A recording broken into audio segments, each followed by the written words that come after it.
The notary's office smelled of old paper, dust, and the faint bitter scent of coffee that had been sitting too long on a warmer. Owen Kessler sat across from Ms. Alvarez and tried to listen as she explained the last ordinary parts of his father's estate: the house, the savings account, the watch repair shop, the tools, the business records. His father had been gone for 3 months, but Walter Kessler's life was still being reduced into folders, keys, signatures, receipts, and forms Owen had to initial in places marked with small yellow tabs. He had thought he was prepared for that. He had spent most of March and April learning how death worked when there was paperwork involved. He had canceled accounts. He had emptied the back room of the shop. He had called customers whose watches were still waiting on Walter's bench. He had packed away the old work coats. He had stood in his father's kitchen and thrown away food that had expired while Walter was still alive.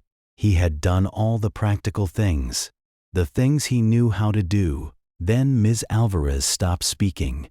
There was a plain white envelope on the desk between them. She rested one hand beside it. "There is one more item," she said. Owen looked at the envelope. It was small, light. Nothing about it suggested it could matter more than the rest of the estate.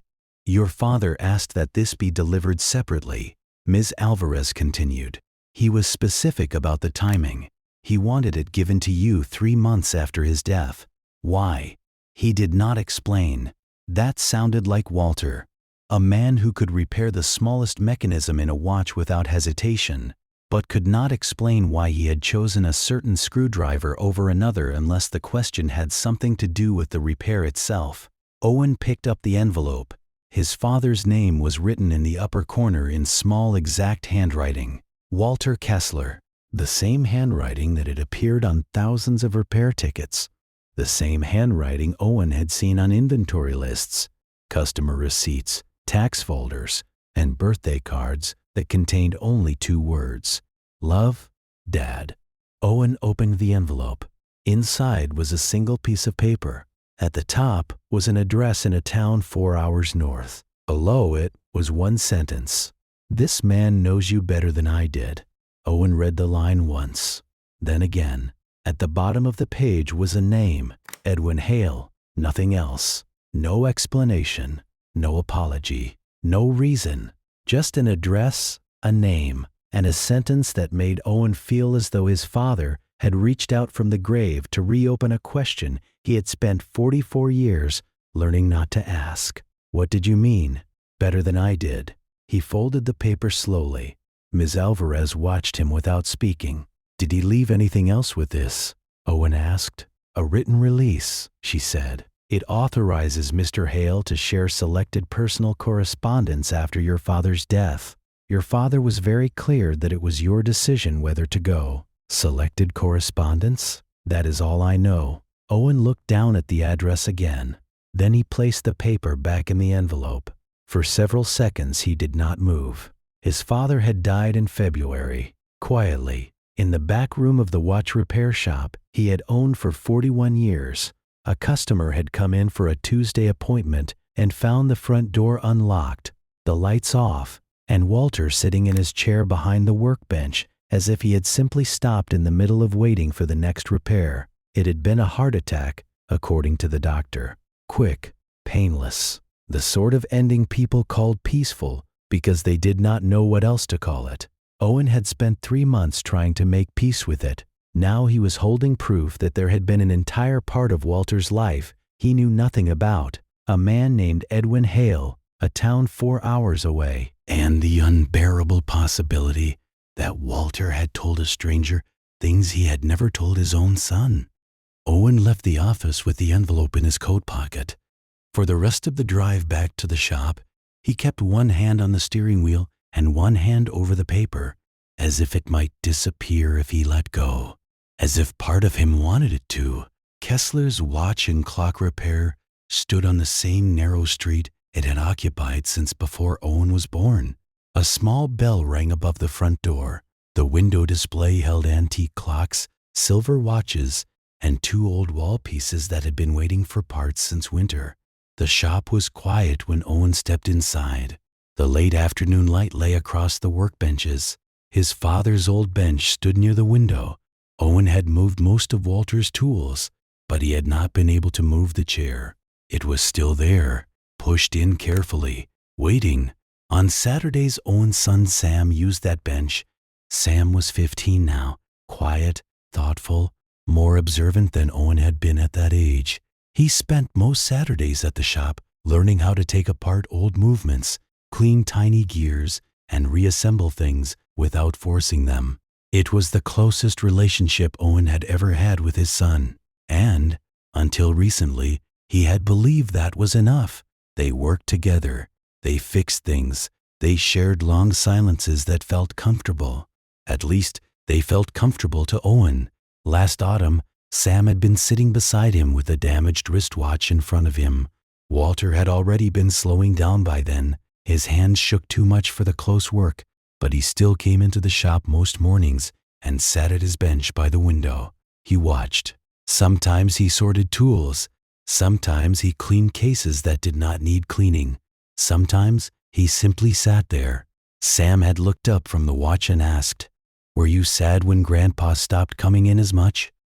Owen had kept his eyes on the movement in front of him. "He was tired," he said. "His hands were not steady anymore." "That is not what I asked." Owen remembered looking at his son then. Sam's face had been serious, not accusing, just waiting. "I asked if you were sad."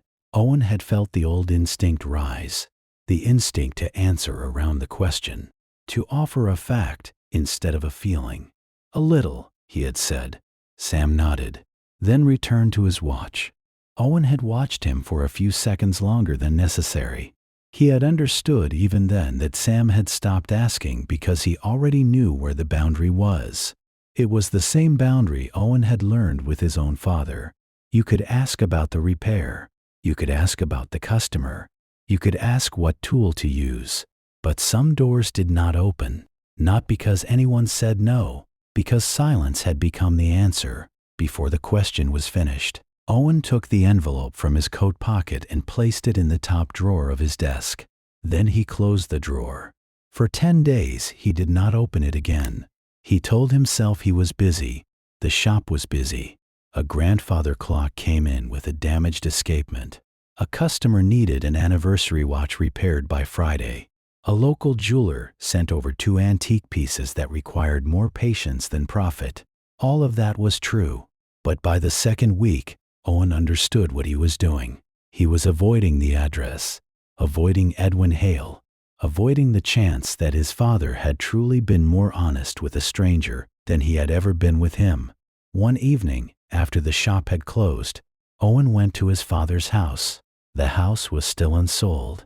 Walter had lived there alone for 32 years, ever since Owen's mother died. It was clean, orderly, quiet. Everything in it looked as though Walter had expected to return in an hour. Owen went upstairs to the bedroom. He opened the closet, then the dresser, then the storage boxes he had not yet sorted. At the bottom of one box, wrapped in an old handkerchief, he found the pocket watch. He had not seen it in years. It was silver, battered around the edges, too old to be elegant, too worn to be valuable to anyone who did not know where it had come from.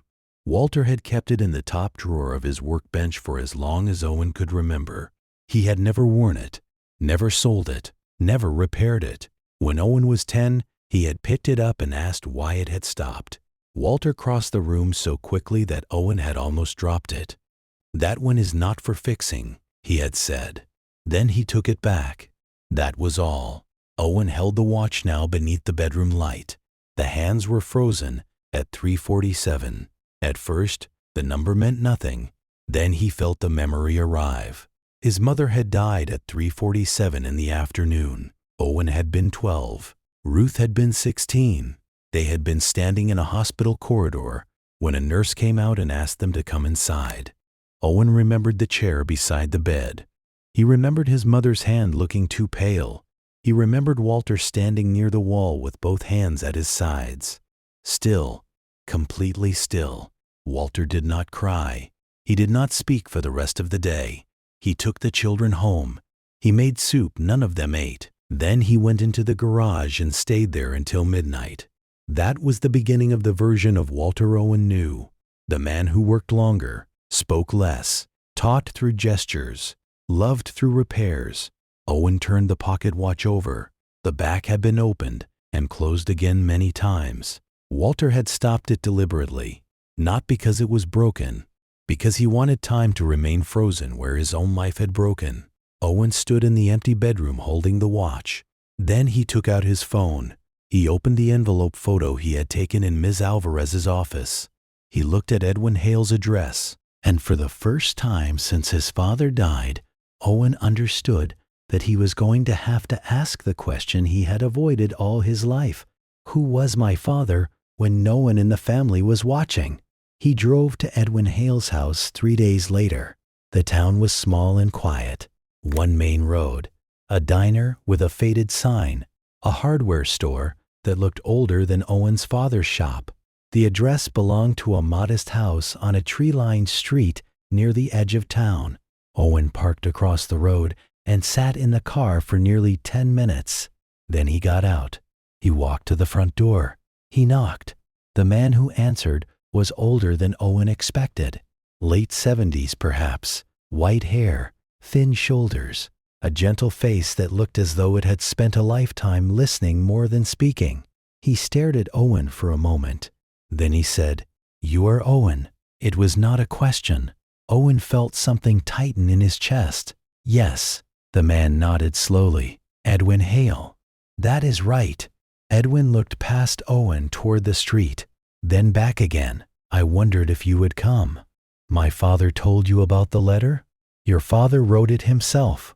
Owen looked down at the envelope in his hand. He said it should be delivered 3 months after he died. Edwin stepped aside from the door. "He thought you would need time before you could bear one more surprise." Owen hesitated. Then he entered.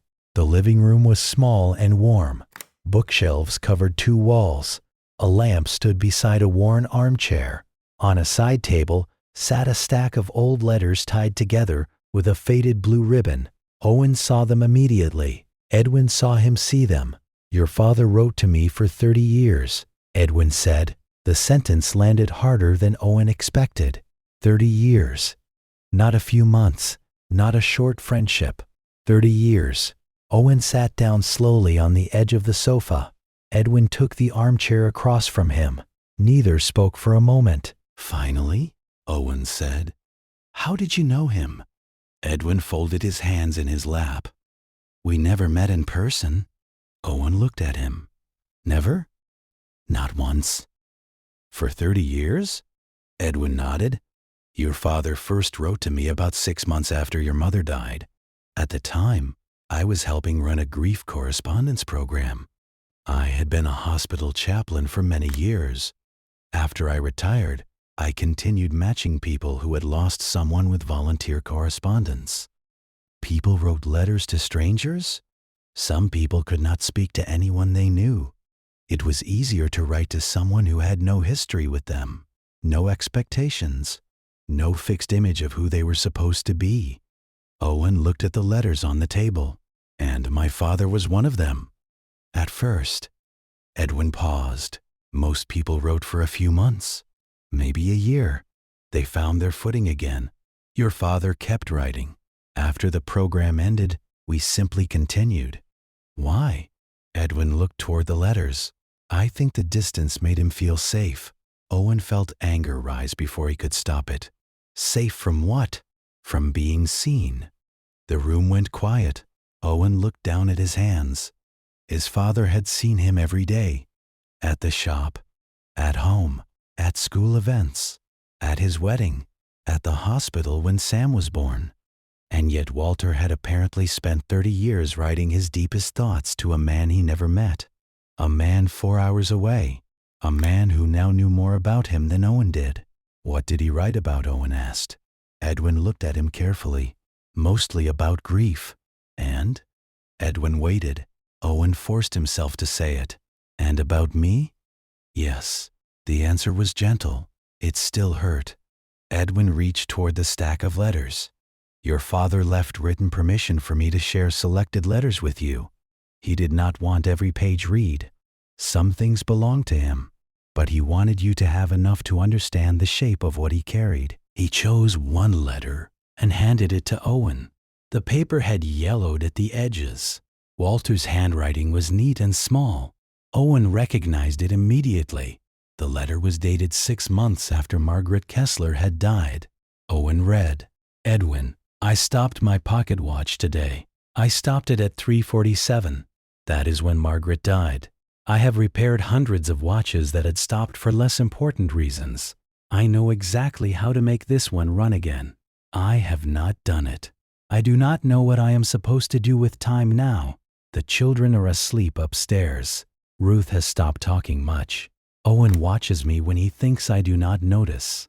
I keep opening the shop because the shop is the only place where broken things still make sense. I can fix a mainspring. I can clean a movement. I can make a clock run again after 30 years in a drawer. But I cannot explain to my son why I keep standing in the kitchen at night waiting to hear his mother come down the stairs. I do not know how to be a father by myself. I do not know how to be a person by myself. Walter. Owen read the letter twice. His throat felt tight. He remembered those months. Walter making breakfast. Walter driving them to school. Walter working late. Walter saying almost nothing. Owen had assumed his father was coping because he did not collapse. Now he saw that Walter had been collapsing somewhere else, on paper, to a stranger. He never told us any of this, Owen said. No, Edwin replied. He could write it to you, but he could not say it to us. I will not pretend that was not painful for you, Edwin said. It was. Owen looked at him. The older man did not look away. Your father loved you, Edwin continued, but love and communication are not the same skill. He had one. He never learned the other. That does not make it enough. No, Edwin said quietly. It does not. For the first time since entering the house, Owen felt something ease, not forgiveness, not understanding, only the relief of hearing someone say the thing he had needed said. Walter's love had been real, and it had still not reached him in the way he needed. Both were true. Owen stayed for another hour. Edwin told him about the letters, about Walter's fear that he was failing Ruth, about the way Walter wrote after Owen began working at the shop, about how proud he had been when Owen first repaired a difficult movement without help. He wrote about your hands, Edwin said. He said you had patience, but you held things too tightly when you were afraid of breaking them. Owen almost smiled. That sounds like him. It sounded like you too. According to him, Owen left before sunset. He drove home in silence. The next Saturday, Sam came to the shop. He brought a broken alarm clock from a flea market. He liked old things more than he admitted. He sat at Walter's bench and began removing the back panel. Owen watched him for a few minutes. Then Sam said, without looking up, "Did you find out what Grandpa left you?" Owen paused. The old version of himself would have said something vague, nothing important, just legal stuff, a family matter. Instead, he pulled up the stool beside Sam's bench. "He left me an address," Owen said. Sam glanced at him. An address? To a man he wrote letters to. For 30 years, Sam stopped working. Grandpa wrote letters? Yes. To who? A man named Edwin Hale. Why? Owen looked at the tiny screws lined up beside Sam's hand. Because I think it was easier for Grandpa to say difficult things to someone who did not know him in real life. Sam was quiet. Then he asked, like what? Like how sad he was after Grandma died. How worried he was about me. About Ruth. About you. Sam looked up slowly. He wrote about me? Yes. What did he say? Owen felt the old instinct rise, the urge to delay, to offer half an answer, to keep something private simply because private was the language he knew. He said he was proud of you, Owen said. He wrote about the clocks you worked on with him. Sam's expression changed. only slightly. But Owen saw it. He never said that, Sam said. I know. For a moment, neither of them spoke. Then Sam looked back at the alarm clock. Is that why you do that? Do what? Keep actual stuff to yourself. The question was plain, no anger in it. That made it worse. Owen took a breath. I think I learned it from him. Sam nodded once. Then he said, I know. The words stayed with Owen long after Sam went home. I know, not I think, not maybe. I know. 2 weeks later, Owen drove back to Edwin Hale's house. This time, he brought Ruth. He had called her after the first visit. At first, she had been quiet. Then she had asked the question Owen should have expected. Did Dad write about me? Owen had told her yes. Ruth arrived from out of state on a Friday evening. She was 48 now, a mother of 2, more talkative than Owen, but in the same guarded way. She could fill silence with stories, but Owen realized she rarely spoke about herself either. They drove together the next morning. For the first hour, neither mentioned Walter. Then Ruth said, I always thought he loved us. I just thought he did not need to say it. Owen kept his eyes on the road. I thought that too. And now I think maybe he needed to say it. He just did not know how. Ruth looked out the window. He was different after Mom died. Yes, I was 16. I thought I had to be the adult because he could not be. Owen looked at her. Ruth had never said that before. I did not know, he said. You were 12. I still should have known. No, she said. You should have been allowed to be 12. Edwin greeted them gently. He had prepared 2 letters. One for Owen, one for Ruth. Ruth's letter was shorter. Walter had written it when she was leaving for college. He described standing outside her dorm after helping her unload boxes. He wrote that he was proud of her, frightened for her, and ashamed that he had only said, "Drive carefully." Ruth read the letter in silence. When she finished, she pressed it flat against her lap. He remembered the blue sweater, she said. Edwin nodded. He remembered many small things. Ruth let out a short laugh that broke halfway through. Of course he did. He remembered everything. He just never said it. Owen watched his sister wipe her eyes. He wanted to say something comforting. He could not find the words. Then he remembered why he was there, why Walter had sent him, why Edwin had been waiting. I am sorry, Owen said. Ruth looked at him. For what? For not asking you what you were carrying, back then, or after. Ruth studied him. Then she nodded slowly. I am sorry too. It was not enough to repair 32 years, but it was more than either of them had ever said before. On Owen's 3rd visit, Edwin showed him a letter written the year Owen's marriage to Diane began to fall apart. Owen had known before opening it that it would hurt. He read anyway. Edwin, Owen's wife left tonight. I watched him stand in the shop after closing, putting tools away that were already put away. I watched him clean the same bench 3 times. He does not know I understand why she left. I taught him to make usefulness look like intimacy. I taught him that if he fixes enough things, pays enough bills, arrives when he says he will arrive, then nobody can accuse him of being absent. But I was absent. I was there every day, and I was absent. Now he is doing the same thing to Diane. I want to tell him. I want to say that love is not only the work you do for someone, it is also the part of yourself you let them see when you cannot fix anything. But I do not know how to say that to him without admitting I failed him first. Walter. Owen stopped reading. The shop around him seemed to disappear. He was standing again in the kitchen of the house he once shared with Diane. She had been holding a suitcase, not crying. That had almost made it worse. I am lonelier with you than I was before I met you, she had said. Owen had tried to explain that he loved her. He had said he worked hard. He said he had always been there. Diane had looked at him for a long moment.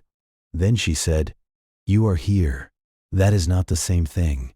He had hated that sentence for years, because it was true. Now he sat across from Edwin holding proof that his father had understood the same thing. Understood it, named it, and still never said it. He knew, Owen said. Edwin nodded. Yes. And he let it happen. He did not know how to stop it. That is not the same as not being responsible. No, Edwin said. It is not. Owen looked up. He had expected Edwin to defend Walter. He did not. He was responsible for the silence he created, Edwin said. Even if he did not know how to repair it, you are allowed to be angry about that. Owen felt something move in his chest. Not relief. Something sharper. Grief, perhaps. The grief of realizing that a person can understand your pain and still be unable to reach you. That love can be sincere and still fail. He drove home late that evening. At a red light, he took out his phone.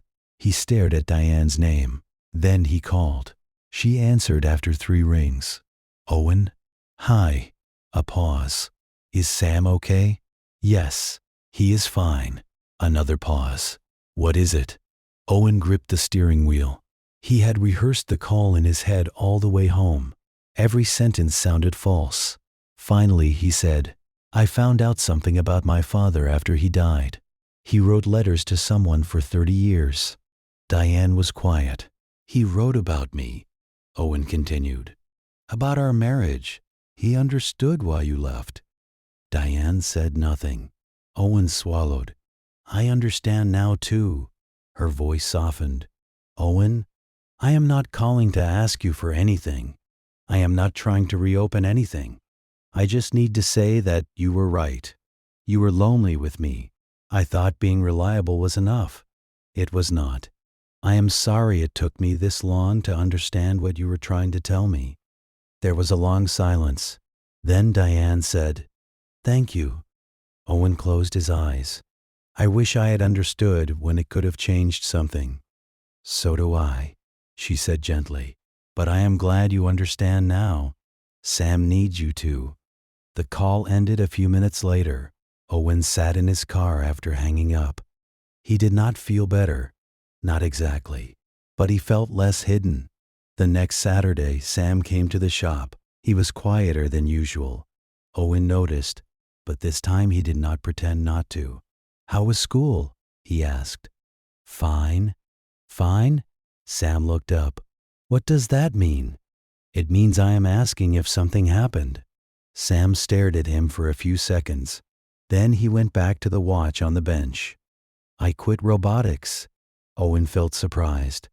I thought you liked robotics. I do. Sort of. Why did you quit? Sam turned a small gear between his fingers. I was not good enough to be team captain. They picked Josh instead. That does not mean you should quit. I know. Then why did you? Sam shrugged. I did not want to sit there pretending I was happy for him. Owen almost said something practical. You can improve. You can try next year. You should not quit because of one disappointment. The words came to his mouth. Then he stopped. What did it feel like? He asked. Sam looked at him. Owen had never asked him that before. Not like that. Sam looked down again. Embarrassing, he said. Like everyone knew I wanted it and everyone could see I was not good enough. Owen nodded slowly. That sounds hard. Sam waited. Owen understood that his son expected the lesson to come next. The advice. The correction. Instead, Owen said, I have felt that too. Sam looked at him again. When? Owen sat down beside him. When your grandfather gave me the shop. Sam frowned. You did not want the shop? I wanted it, but I was scared I would not be good enough to deserve it. I was scared everyone would think I was only there because he was my father. Did they? Some probably did. What did you do? I worked too hard. I stopped talking about anything that did not have a solution. Sam considered this. Then he said, That sounds like you. Owen laughed. It surprised both of them. Yes, he said. It does. They worked in silence for a while after that. But it was not the old silence. It was a silence that had room inside it. A few weeks later, Owen asked Sam if he wanted to drive with him to visit Edwin Hale. Sam looked suspicious at first. Why? Because there is a letter Edwin thinks you should read. From Grandpa? Yes. Sam did not answer right away. Then he said, Okay. Edwin looked pleased when he saw them together at the door. He led them into the living room. The letters were still on the side table. This time, one envelope rested on top. Sam's name was written on it, not in Walter's handwriting, in Edwin's. It is not a letter your grandfather wrote directly to you, Edwin explained. He wrote it to me 2 years ago. But it is about you. Walter told me that if anything happened to him before he found a way to say these things himself, I could give it to you when I thought you were old enough. Sam looked at Owen. Owen nodded. Read it, he said. Sam opened the envelope. The letter was short. He read silently. As he did, Owen watched his son's face change. First concentration, then confusion, then something softer. When Sam finished, he folded the paper once, then again. What did he say? Owen asked. Sam looked down. He wrote about the mantel clock. The one in his hallway? Yeah. Sam rubbed his thumb over the edge of the paper. He said I fixed it without help. He said I did not panic when the escapement kept slipping. He said I had patience. He said it was one of the proudest afternoons of his life. Owen felt his throat tighten. Sam looked at him. He just said good. I know, Owen said. Why did he do that? Owen looked toward Edwin. The older man sat quietly in his chair, saying nothing. This was not his answer to give. I think he was afraid of saying the bigger thing, Owen said. Maybe he thought the smaller thing was safer. Sam looked at the letter again. That is stupid. Owen almost laughed. It is. If he was proud, why not say he was proud? Owen took a breath. Because he did not know how, Sam's eyes filled. He did not look away. And you? The question was quiet, but it landed harder than anything else. Owen felt the old instinct rise. The familiar escape route, a joke, a technical comment, a change of subject, something about the drive home, something about the letter, anything except the thing Sam was really asking. Then Sam said, So say it now. The room went still. Not in a letter. Sam continued. Not to Edwin. Not later. Say it now. Owen looked at his son, 15 years old, trying to be brave, trying to trust him. Owen felt afraid, not of the words, of what the words would ask him to become after he said them. But he stayed. I am proud of you, he said. His voice shook. He did not hide it. I am proud of the way you think. I am proud that you notice things other people miss. I am proud that you ask questions when people are trying to avoid the answer. I am proud that you have more courage than I had at your age. Sam's face tightened. Owen continued. I am sorry that I made you work so hard to hear that from me. I am sorry that I taught you silence without meaning to. I do not want you to grow up and find out what I felt from someone else. I do not want you to need letters after I am gone. Sam looked down at his hands. For a moment, Owen thought he might say nothing. Then Sam whispered, Okay. Owen nodded. I do not know how to do this perfectly. I know, but I want to try. Sam looked up. Okay, he said again. This time, the words sounded different, not like the end of a conversation, like permission to continue one. They drove home after sunset. For the first hour, they talked about the letters. Then Sam asked about Walter. Then Owen told him about the pocket watch, about 3:47, about his mother, about the daytime stopped for Walter. Sam listened without interrupting. At one point he said, Maybe Grandpa did not want to fix it because he thought fixing it meant forgetting her. Owen looked at his son. That is probably true. Are you going to fix it? Owen did not answer immediately. I do not know, he said. But he knew. A week later, Owen stayed late at the shop. The street outside had gone dark. The bell above the door had not rung in over an hour. Walter's pocket watch rested beneath the lamp on Owen's workbench. Stopped at 347. Owen opened the back case. The mechanism was old, but not ruined. Walter had deliberately stopped the balance wheel years ago. The watch had waited in a drawer because Walter had not been ready to let it move. Owen understood the repair. He had known how to do it since he was 17. That was not the difficult part. The difficult part was deciding whether something frozen in grief deserved to stay frozen forever. He thought about his father, about the letters, about the way Walter had loved him, about the ways that love had failed to reach him. He thought about Sam saying, "Say it now." Then Owen began to work. He adjusted the balance, released the mechanism, checked the mainspring, cleaned the small parts with the same patience Walter had taught him decades earlier. When he closed the case and set the watch down, nothing happened. For a second, Owen thought he had made a mistake. Then the second hand moved. Once, twice, then again. The watch began to tick. Owen sat alone at the workbench and listened. The sound was small, steady, ordinary. Time moving forward. He did not cry immediately. He sat there with both hands around the watch until the shop clock struck 10. The following Saturday, Sam arrived at the shop. Owen placed the watch on the bench between them. Sam picked it up. "It works." "Yes." "Did you fix it?" "Yes." "Why?" Owen looked at the watch in his son's hands. "Because I think some things stop when people are hurting. They stop because it feels safer than letting them change. But stopping is not the same as honoring what happened." Sam looked at him. "So it is okay that it works now?" "Yes," Owen said.